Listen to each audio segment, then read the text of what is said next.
Әйелдің қырық жаны жоқ. Авторы Қаттабек Шамшиев, аударған Нұргүл Тапаева. 6 перзентіне қарау, ас ауқат дайындау, кір жуу, нам пісіру, ауланың бұрышына времянка салып жатқан күйеуіне лай қарысып, кірпіш тасу келіндік қызмет.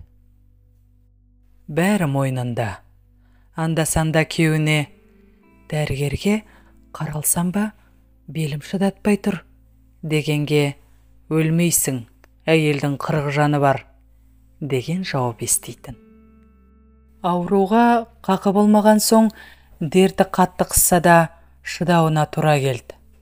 Ақыры төсек тартып жатып қалды. Ауыл дәрігері берген шөп дәріден көмек болмады. Облыстағы ауруханаға жатқызды. Сонда да нашарлай берді. Күннен күнге өңі қашты. Дәрігер күйеуін шақырып алып: «Өте кеш әкелдіңдер, ауруы денеге тарап кеткен» деп үйіне қайтарды. Ауруы жеңіп, көзін аша алмай жатқан әйелін еркек жедел жәрдем көлігімен әкетіп барады. Тізесіне басы қойылған келіншегінің жүзіне қарап, жылап жіберді. «Көзіңді ашшы, сен бізге керексің, балаларды жеткізуіміз керек, апасы» деді. Барған сайын сағаты таусылып, емір шамы сөніп бара жатқан әйел көзін әрең ашты.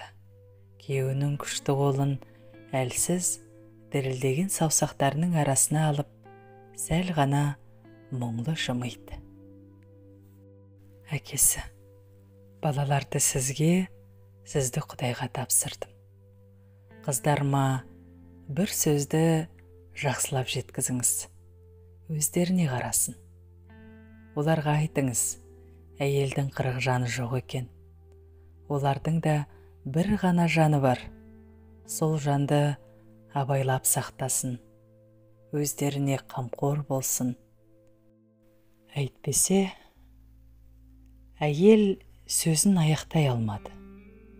40 жаны үйге жетуге бірнеше қадам қалғанда. Арнамның дамуына қолдау көрсетіп, лүпіл басып, пікір қалдырып, тіркеле кетулеріңізді сұраймын. Келесі шығарма сіздер үшін